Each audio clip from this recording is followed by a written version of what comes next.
That's better. This is March the 25th, 1971, the Oklahoma Historical Society. Mr. Robert G. Elliott is here to talk about his father, Thomas Newton Elliott, who participated in the Dawes Commission survey of Oklahoma. Mr. Elliott, would you like to tell us something about the date and place of your father's birth? What am I on now? No, your father's. Am I on? Yeah. All right. Yes, he was born at Grand Chain, Illinois, on February 1849. Okay. Change that to April 1849. Okay. He lived on the farm. He was an orphan at about 8 years of age. Mm-hmm. He lived with an older sister, the oldest member of his family, immediate family. His father and mother both being dead. Till he was about 16 years of age, and desiring an education which he was not receiving in the local community in which his sister and his brother-in-law resided on a farm, and he swam the Ohio River, which was 1 mile wide, to the Kentucky side. All right. Can I interrupt you for a minute? All right. Did you tell us where he was born? He was born at Grand Chain, Illinois. How do you spell that?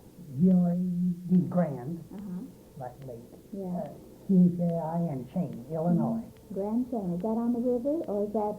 Pretty close to the Ohio River. Mm-hmm. Do you know what county it's in? Oh, I don't. Okay, that's all right. Now, let's see. What was his father's name? Do you recall that? I think this interview is just coming so incomplete. That's all right. Because I haven't found that now. Okay, we'll find it I've later. seen that, yeah. All right. We'll add it later. Okie dokie, we'll add that later. Now let's see. All right, so his early years were spent in the state of Illinois, and he grew up with his older sister and his brother-in-law, and then he left and went to Kentucky. Now, what happened in Kentucky? He went to a little private college called Blandville College, which is about some 15 miles west of Paducah. Okay, now, where did he stay when he was at He that? lived with a doctor in his family and did the chores for his upkeep. And you said, I think you said he fed the horses? Is that what Well, you that's said? right, yeah. Fed the horses. And drove the doctor at night on the house calls at night. And this was practically probably a gift, because he seemed to be such an energetic young man that they wanted to help him and did. So they helped him go to school there. And he graduated at Blandville College, and immediately was made joint professor or operator of the college with another man. I'm just going to say name. All right. So how long did he stay there at Blandville College? Or if you don't remember, well, we can find out later. Well, all right, I don't, but I can probably tell you 16 and say 1849, 69. He must stay in Kentucky, some 12 years. Oh, wait, some 16 years. Now, let's see. He must have met your mother while he was there. Yes, he did, because he wasn't very far. It's 3 or 4 miles from Blandville College. Did she go there to school? No, she didn't go there. She went to a girls' school off in another state, Tennessee. And she lived on a plantation, right? Yes, 18 miles west of Paducah. Now, what was her full name? Her name was Mary Ellen, D-A-N-C-E, Dance. Mary Ellen Dance. D-A-N-C-E? Yes. Okay. All righty. Now, what year was she born? She was born 1862, on February 6, 1862. Then she was a bit younger than he was, wasn't she? Yes. Okay. All right. Some 13 years. Now, I guess he left her there and went on to Texas. Is that correct? Yes, and taught school in Dallas County, Texas. All right. But you told me something about 3 schools there. Now, Yes. what was that? About 1880,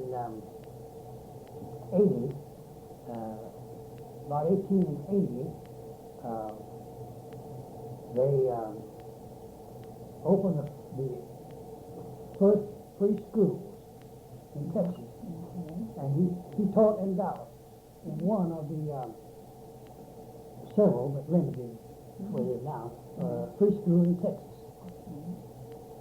All right, now that was about 1880. Could have been, yes. Now, sometime he went back to Kentucky.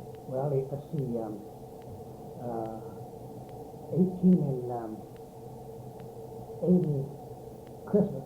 I give you the date there. You said 82, 83. Yeah, you said... Not married, that's what I'm counting. Let's see, married 1883 Christmas night. That's right, all right. Rose Bride, to Ellis County, Texas, where he was teaching school. Okay. And that was, the town there was, he brought it to Avila? Old Villa, yes. Avila. Yes. Alrighty. Okay. All right. She also taught school with him, taught one of the grades, for a year or so, but she produced children. Of course, that became almost such a regularity that was over then. And there were 8 altogether? 8 children altogether. 7 of us survived until some 7 or 8 years ago. The first one, just over 60, died, and about 3 years ago, a brother died. All right, now,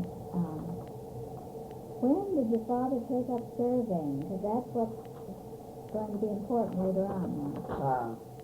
I'd say he probably took up surveying after he went to Texas. Now, I don't have any recollection of any family conversation or information that he ever surveyed in Kentucky.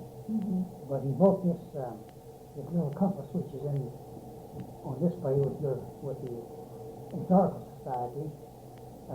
He bought that about probably 1890.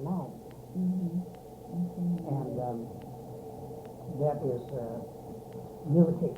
Yeah. And he surveyed in Ellis County, Texas, for that for probably 15 years. And then we moved to Parker County, Texas in 1905, and of course he surveyed there also. Mm-hmm.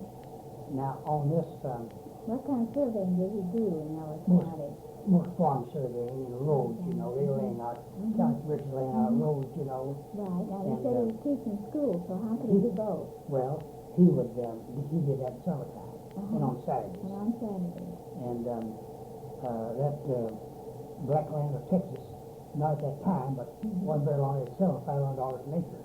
They had to pay for it. They just pay $50 an acre every month per year on $500 to buy it. And so it's precious. Yeah. So then instead of just taking a plow and a scoop shovel and some teams or just making a road across somebody's pasture or so forth, they had to be laid off and the property lines established. Mm-hmm. Therefore, to make these roads so forth, they surveyed that and then lay out the roads. And of course, they wasn't paved or asphalt. It was hard black clay with dirt, you know, mounted up for drainage purposes and so forth. All right, now let's see. Now, where are we? 2 days and 6. All right, now. So, you were still living in Ellis County when he accepted this job of being on the Dawes Commission. Yes. Now, was he still teaching, or had he resigned from teaching, or what, when he took that? Do you remember? He was a constant school teacher when he got this till he got this job with the Dawes Commission, and then the job with surveying that railroad run extension of railroad run from San Antonio, Texas to the border of Mexico, yes. And but he quit teaching school about 1916.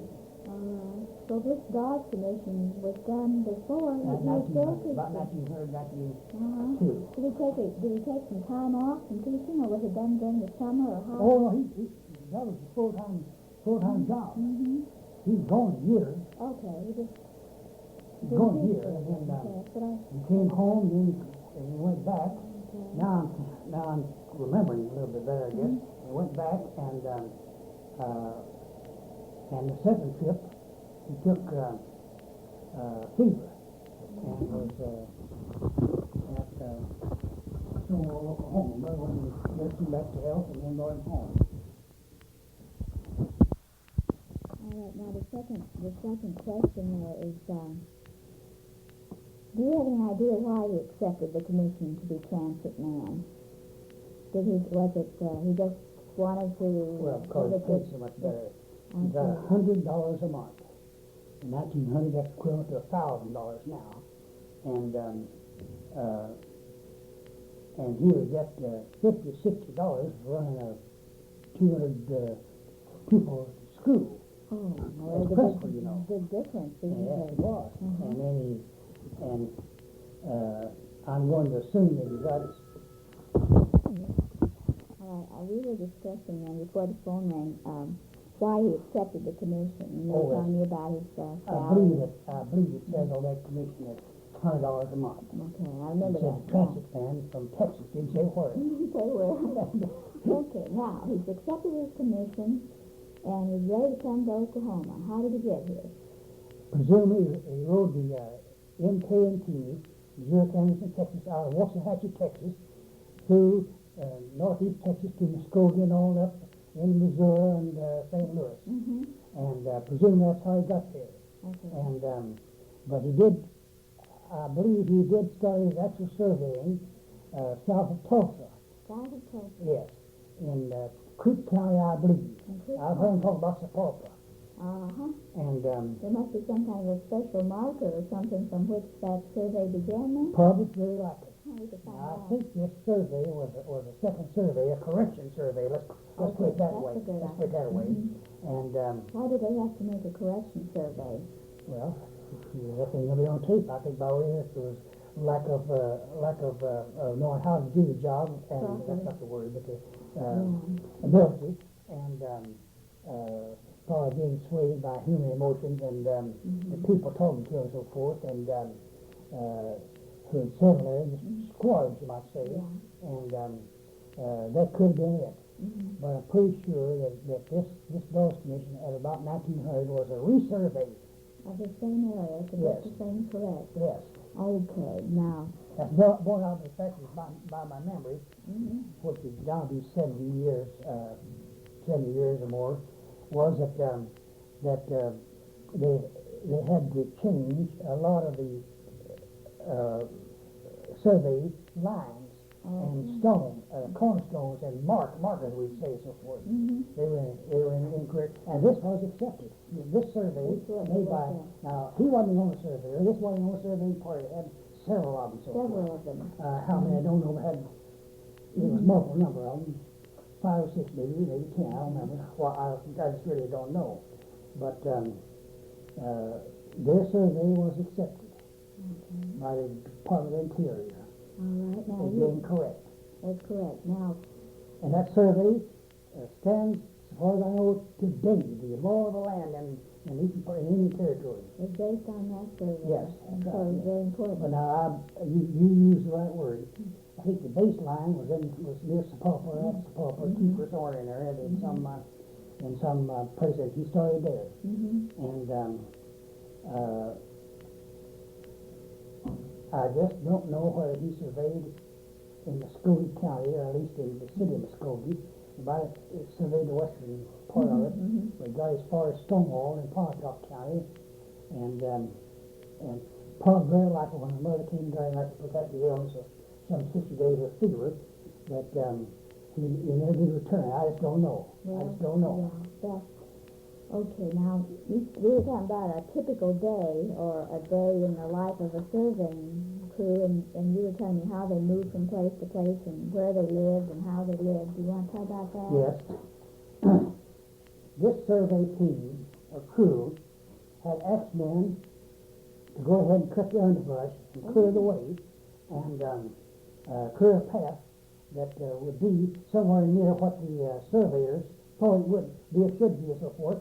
And the X-men then had the wagon men, the mule drivers, wagon men, we call them, and had 2 or more cooks. And so they had several tents, had a cook tent where they served the meals and so forth. And the rest of the crew lived in tents. Now, the daily report and notes taken from the daily report was kept in my father's possession, and when he went to bed at night, there was a guard, not only guarding him, but guarding against people that would be we'll try to come in and rob them, because if you work for government, you had money, that's one thing, Yeah. and had a guard and so forth. But those records were particularly and meticulously guarded. Who were they kept in? Did you ever hear Well, that? I don't know. And they sent in a report to the to the Department of Interior and the school at intervals. I don't know whether it was daily or weekly or what. I wonder how they got it there. Did they take it in the wagon or Public did they? courier. Public courier. Yeah. Okay, wait till you don't. Public courier. Mm-hmm. And or if they mail it, put it in the possession of the United States mail, and that would be very safe, very safe. Mm-hmm. And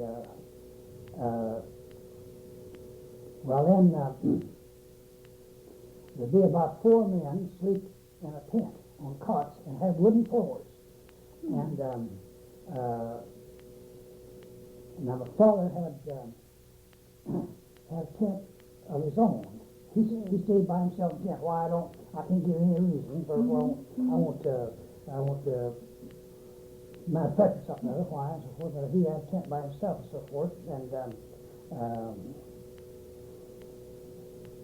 let's see, now you said there was the first transit man yes, and the second. and my father was called second transit man. The first was a political I appointment. believe it was, yes. And my father did all the surveying. Whether this first transit man was a qualified surveyor, I don't know. He might have been, I don't know. He could not have been. It just Yeah. depends, all right now.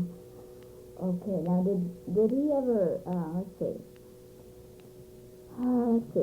We've given his exact duties. Now, yes, we've forgotten to talk about the compass and where he got that and his story before he got there. All right, now the compass on display, you understand that, was manufactured by a company in Philadelphia, Pennsylvania. Perhaps it was a little frayed and torn and what's the word for it? Just it's faded and so forth. So in Philadelphia, Pennsylvania, I would think that he got that compass about not later than 1890, and from what it cost, I don't know. Now, I've been to Philadelphia a couple of times and took the time to try to explore, find out this company. Chamber of Commerce and other manufacturing companies didn't know a thing more about them. Translation, huh? Yes, that's right. And he went back to the compass. He used this compass. That was his own possession, property. Used that for an interval, time I don't know how long. He used it until they could get a transit. Government get a transit down there, buy it and deliver it to them.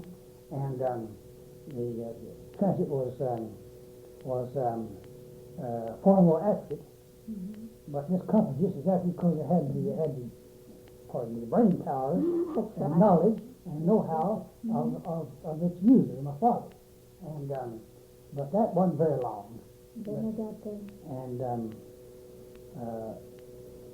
of course, we brought that compass back. We used it in lieu of the government's transit, waiting on delivery of transit and so forth, and we used it to survey farmland and lay out roads and determine the property rights between farms owners, and to the instances laid out little town lot plots, and that's about the story on it.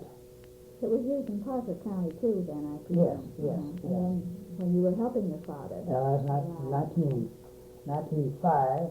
We lived in Springtown in 1905 to January 1920 then. Okay. And a little over 14 years really. And we would go and when he would go get a call to come survey and so forth, they'd come after him.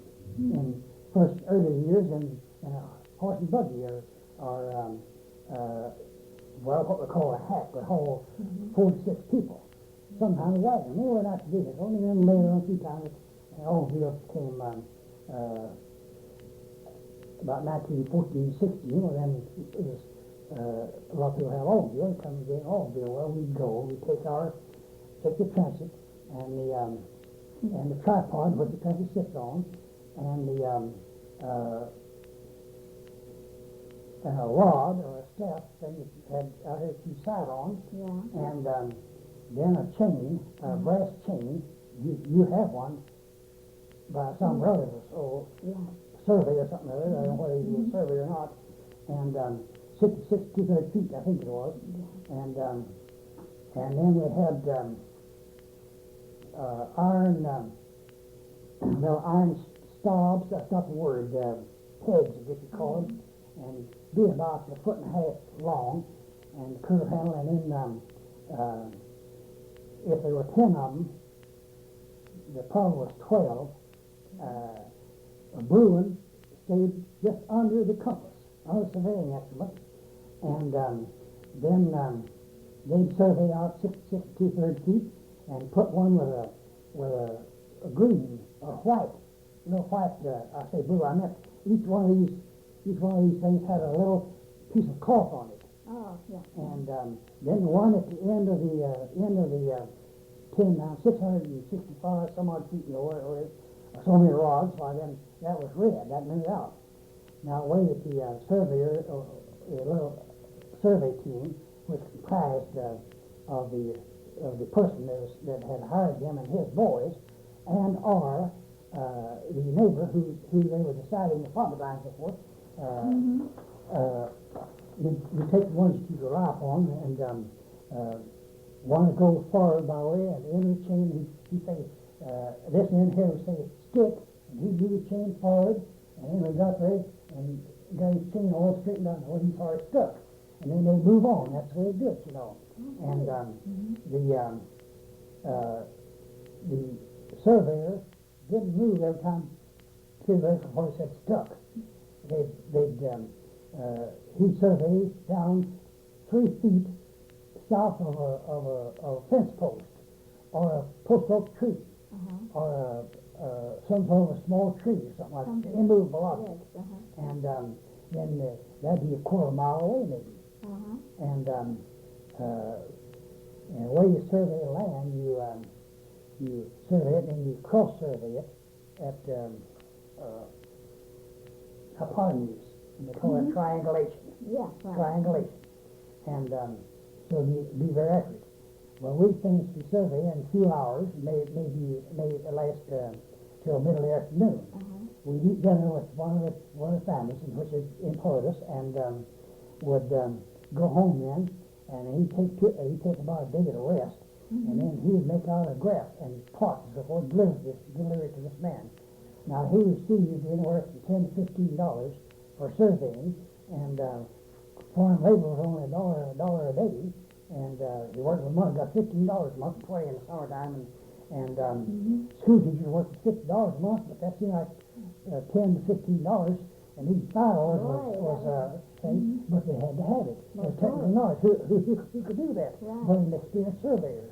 And well, I learned it. I probably did all the bookwork and so forth, kept the records, but I ran the. You were the leg man. Yeah. Now let's see. So this compass was used here before he got the government equipment. Yes. Now, let's see. I think we've done number 3. Haven't we completed it? What were his exact duties? How long was he Yes, on? that's right. About 2 years. 2 years on the dog He was second commission. transient. All right, now 4. Any experiences that he had while on the commission, and that's pertinent to Indian people, non-Indian residents in the territory, Dawes officials, and their names. Okay. All right. There would be dressed up men by way of presumably lawyers or somebody with some authority, official, or some political capacity or persuasive capacity. Would come and would talk to my father and so forth. And just as soon as he got a problem where he sat down to the first transient, because it was his job to do the surveying, and the first transient was to run in charge of the whole operation. That survey team. And but they would want to discuss where they surveyed a couple days before they run through a man's farm, or and could or could not have been an actual mistake made. previously and so Yeah, forth. right. And he might have been holding that land under certain landmarks and so forth. Yeah. And but of course that's where he thought he was. Well, they want to adjudicate that. Some instances, by the way, come by way and would work up to a bribe. Yeah. Where Captain Licky Twisted, by the way, they have a U.S. Marshal out there, and they was always lurking. They was in the community. You had to go, but an hour or so did you get one, and you knew where they were. And they call by the way, call that man, take him into the county jail at Ada or Sapulpa or Muskogee or Oakmulgee or like that, you know. Now this, do I Kind of understand, bribe. in other words, that previous survey, people had built their barn, and the line would be running right through the barn, the new line, and they didn't want to have to give up the barn or this land, so they were trying to change the lines again. That's right, yeah. That's all. Who's hurt, they'd say, something like that, you know. Yeah. I was kind of thinking that off quarter Were happened. any of these people squatters who had just taken up residence in the No, this whole land was given to the Indians on quarter section. Oh, this is the allotment. Allotment, that's what we're trying to say. In most cases, I'd say that in nearly all cases, so forth, this was Indian land. Yes, right.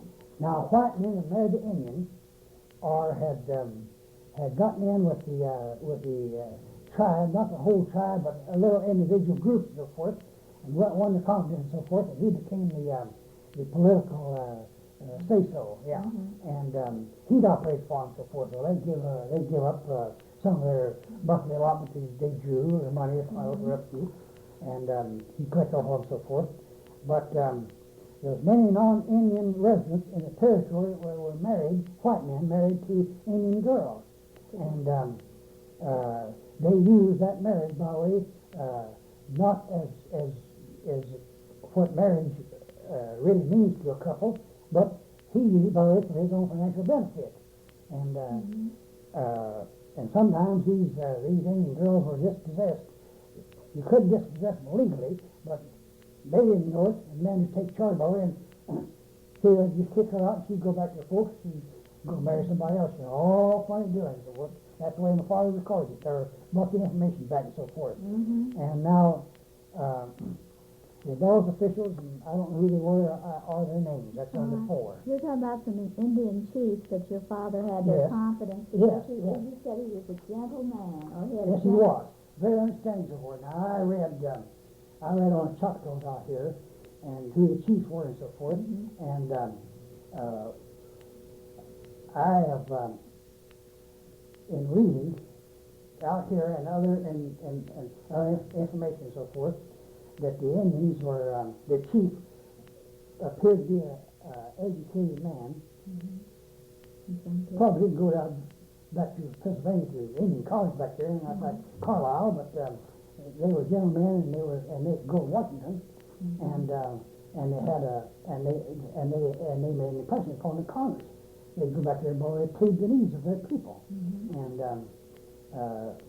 but now this Indian chief, now which one of the 5 civilized tribes he was chief of, I don't know right now. Well, he was in Creek country there. He was in the Creek area, wasn't he? Yes. Well, He wasn't in Choctaw either, because that's down further south. I guess it's Creek Nation, yes. So he must have known some of the Creek people. Mm-hmm. And the little girls, he said, but he got some pictures somewhere. The little Indian girls, with little long dresses, you know, and so forth, and the little brown faces and so forth, and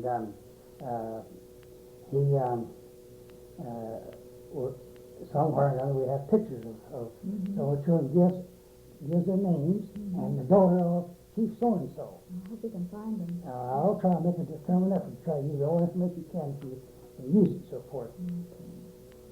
All right, so he made friends with all the people there that, because you said, because he'd been a school teacher, I suppose he had a soft spot or a warm spot in his heart for children. Because he had to swim the Ohio River, get out from under bondage.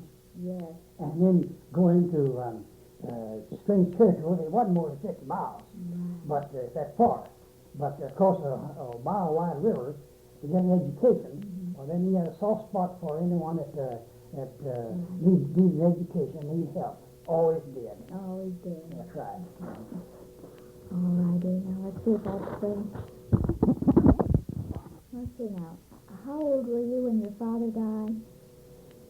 Well, let me see. I was just under 21. Mm-hmm. He died in 1917. I was born in 1896. That'd be 21 years from July to November. Right. Just under 21 years old. So a lot of this you heard him say himself. Yes. Listen to. When did he like to tell these stories about his days in Indian Territory? Was it during, after supper, or whenever people asked him, or why? He had a desk and an oak walnut desk.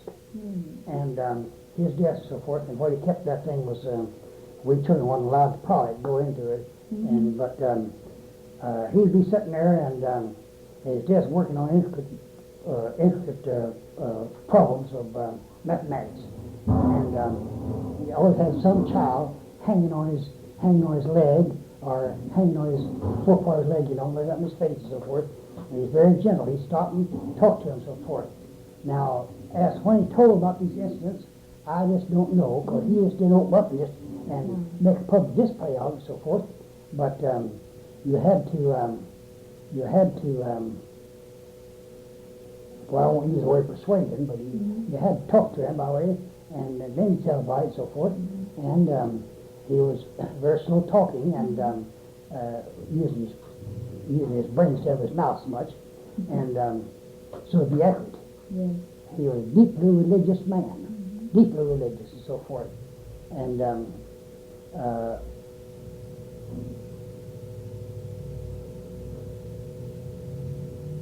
well, he wasn't just a natural storyteller then, like No, some people, not when I was back in Oklahoma, this and this and this no, you happened. wouldn't. So anything you know, you Of course, have. he came home from this trip to Kentucky. Incidentally, we were very poor, and in 1914 we bought about a 90-acre farm. We moved off a 33-acre farm, 31-acre farm, and sold it and bought a 90-acre farm. And I quit school. I got very much school before or after, but then I quit school that year too. And we had a double team. A brother, the second birth, older than me, and I did the work. But my father wanted to go back there, and he had his heart set on going to Kentucky, and they went to the bank and borrowed, I believe, about $50 to make the trip. Well, they took him to Weather and put him on the Texas Pacific, and then he got on International Great Northern. No, that wasn't that railroad. It was some other railroad, and went to Kentucky. Gone about 2 months, and he made his. How old was he then? Well, let's see, in 1914 and 49, 51, he was 65 years old. Yeah, 65 years old. That's right. And now he had a detailed notebook, and where he went and who he saw and so forth. Beside that, we have pictures of course, this is when they do it at Dawson, pictures of his relatives, and their descendants down to second, third generation, really, at that time, 1914. But this brother, by the way, he was really opposed to borrowing money to go and take a trip. That didn't look right and so forth. But other members of the family was for it, because that was he'd been such a good father and denied himself all those years, and so he had it coming. And thank God he got that trip to Texas and died in 3 years. And I have a black notebook, by the way, that's probably 20 pages of where he went, where he stayed, actually how much it cost him each Every day. day. Yeah, put on the money each day and so 10 forth. cents for this and 12 cents for that. He kept a little black notebook in his shirt pocket, and all the time? he worked, when he went out, and went to town everywhere and so forth, and he was sitting on a bench at the drugstore and talking to people, farmers and businessmen and the druggists and doctors and so forth. They were talking and so forth, and they wondered when a killing false will get here and so forth. He said, I'll let you know. How you know? Well, I have a record. And he went back and took the date of the first killing false, which would be was set November the 7th, and that was the average. And all the killing costs for 2 weeks before, 2 weeks after, so forth, and made an average on November the 7th. Hey, and he wrote an article in the local paper then, predicting that the killing frost on November the 7th. November 11th, but it was just white. That's war right there. Oh, his reputation was Oh, boy, yes, yeah. Oh, He made notes and so forth, and they discussed something or other, and like we discussed the Dose Commission, and he didn't know, and he said, I'll make a note of that. Yeah. Well, he'd find out. Had no way to find out other than writing. Yeah. Writing to some department of Washington, but he's the word gregarious. Is that talkative, or is that where you want information? Where the word was, and so forth. Anyway, he wouldn't quit till he got the information fully, and he had to be correct. He wouldn't take he not to get certain of it. He'd get several cross references to find out whether it was actually true and what was the true status of something. It's possible then, we were discussing this earlier, that he did make some kind of a journal about his dog. Coming out this morning, I just know he did it somewhere or another, and I have to extract that from my niece up in Northern California through my older sister, or this sister that lives 3 blocks north of me, and or it's laying dormant in some place in some boxes of old family stuff, pictures up that I just haven't found. But did find this trip to Kentucky. Well, that's good. You did find that then. And So it may still be there somewhere. I certainly hope so. I can see why he wouldn't make now I didn't find any letters from his camp or camps here in the Dose Commission in Oklahoma till my mother lived back there in Ozilla. Now, I haven't found any letters I didn't find any letters from him to her. And if you find them, they certainly should be added to this. Now let's see.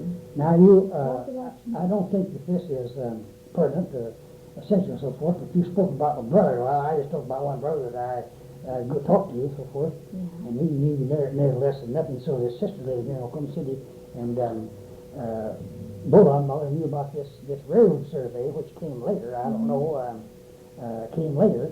It had to come between 1904 and probably 1902 when it finished the Dole Commission. I'm right on the date, so years rather. And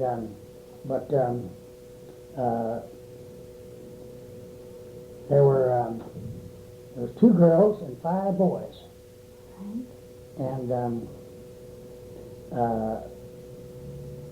during World War I, 5 of us was in uniform at the same time. 4 of us, in uniform at the same time. Is that where you met Mr. Fraker? I met him in American Legion. I see. I was, he came to Capitol Hill American Legion meeting in one winter or spring, maybe this time of year, and he told me sitting there that he was soon to school as a Chickasha, and that gave me a kindred feeling for another school teacher. And so he wanted me to be a campaign manager, and I said, well, I'll be campaigning for the whole county if necessary. So I worked pretty hard for Fred, and for Mr. Fraker, and he was elected without any trouble. I don't remember any opposition, he was elected anyway. You know, I don't understand that, why he blurted out by the way that wasn't interested. I come took what he was often told about this. Your roles 2 generations before you, so they've been landing there by way of you have where Mo was born. Yeah, Kentucky, and married in 1882 or 3. 83, you said. 83, yes. Came to Texas. And then you said in 1920 you and your mother came to Oklahoma City. 2 brothers and sisters. 4 of us came to Oklahoma City. How come you came here? This brother Henry was a 2nd lieutenant down at Fort Sill during World War I, and they come to Oklahoma City and the crowds around. And So he got to Oklahoma City. In fact, when we decided to leave the farm, was either Fort Worth, which had been too close, to where we lived, 25 miles, or Oklahoma City or Wichita. Yes. And